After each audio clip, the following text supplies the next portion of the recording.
maalintii shalay dalka Jabuuti waxa uu anbabaxay wafdi ballaaran oo hogaaminaya wasiirka wasaaradda dhalinyarada iyo ciyaaraha Somaliland mudane boos Mire Maxamed Nuux kuwaas oo kaga qayb galay dalkaasi Jabuuti orod caalami ah oo kala ahaa masaafooyinka 1500 mitir iyo waliba 800 mitir iyadoo ay ciyaaryahanada Somaliland u matalay orodkaasi ay guul taariikhi ah ka soo hooyeen. haddaba wasiirka wasaaradda dhalinyarada iyo ciyaaraha Somaliland mudane boos Mire Maxamed Nuux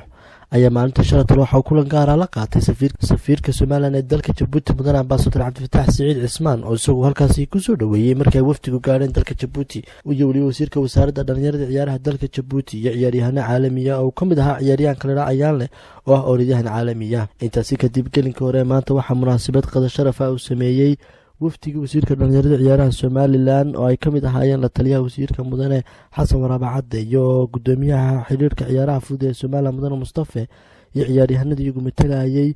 Somaliland ay ka qayb galeen orodkaasi caalamiga ah ayaa qada Sharaf waxa uu ku sameeyay magaalada Jabuuti iyo xarunta dalka Jabuuti ambassador Cabdifataax Siciid Cismaan safiirka Somaliland ee dalka Jabuuti. munaasabadan waxay mid saxal waraysiga kadib waxa wasiirka wasaaradda dhalinyarada ciyaaraha Somaliland mudane boos Mire Maxamed Nuux uga mahadnaqay safiir Cabdifataax Siciid Cismaan munaasabada qada Sharafta uu sameeyay. maalinta Britol ayaa lagu wadaa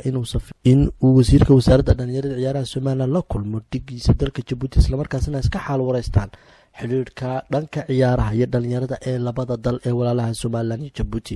sidoo oo kale madaxda xiriirka ciyaaraha fudud ee Somaliland oo hogaaminaya gudoomiyaha xiriirkaasi ayaa iyaguna maalinta biri ah la kulmi doona dhigooda dalka Jabuuti iyagoo ka wada hadli doona cilaaqaadka labada xiriir. Luqmaan Maxamed Farax, Bulsho TV, Hargeysa.